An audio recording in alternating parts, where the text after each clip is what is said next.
Sa isang hindi inaasang revelasyon na gumulantang sa mga boxing fans, formal nang kinumpirma hindi na mapapasama ang dating world champion na si Mark Magnifico Magsayo. Sinaabangang undercard ng bakbakang Mario Barrios kontra yan kay Ryan Garcia na nakatakda ngayong February 21, 2026 sa Amerika. Sa kabila ng mga naunang ulat na kasado na ang laban, mismong si Magsayo na ang bumasag ng katahimikan sa pamamagitan ng social media upang ipaliwanag ang tunay na dahilan ng pagkawala ng kanyang pangalan sa official na fight card.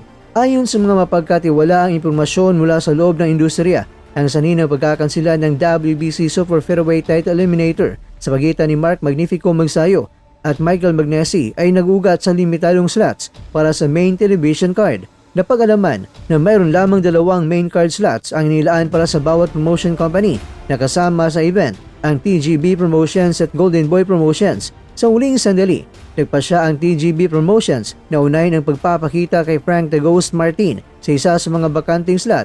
Dahil dito, ang laban ni Magsayo na sana ay isa sa mga highlight ng gabi ay tuluyang na isang tabi upang bigyang daan ang kampanya ni Martin. Sa isang Facebook thread, hindi nakatakas ang pambato ng tagbilaran sa tanong na isang nag-aalang fan. Hindi na pala natuloy laban mo, champ? Tanong ng netizen. May ngunit makahulugan ang naging sagot ni Magsayo. Hindi, iba na opponent kasi. Ang kumpirmasyon na ito mga kwento mula kay Magsayo nagpapatunay na bagamat may mga naunang posters at anunsyo na nagsabing bahagi siya ng February 21 card, nagkaroon ng malaking pagbabago sa negosasyon sa likod ng entablado. Ipinaiwatig din dito na hindi lang ang slot ang naging issue, kundi pati na rin ang pagkakaroon ng bagong katunggali na maaring hindi pasok sa timing ng Barrios Garcia main event.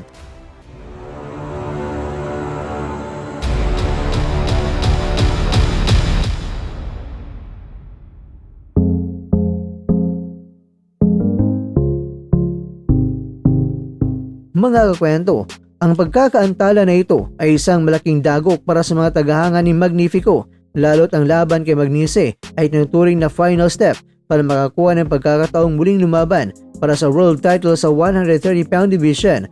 Sa boxing, madalas ang mga desisyon ay nakadepende sa broadcast schedule at promotional priorities kaysa sa kandaan ng boksingero. Sa ngayon, nananatiling nakaabang ang kampo ni Magsayo para sa bagong petsa at bagong kalaban na magsisilbing tulay niya pabalik sa tuktok. Bagamat masakit para sa mga Pinoy fans na hindi masisalayan si Magsayo sa ilalim ng Barrios Garcia card, pero positibo pa rin ang Team Magsayo na mas maging maganda ang oportunidad na darating sa susunod na mga buwan. Hindi pa rin dapat mag-alala ang ating mga kababayan.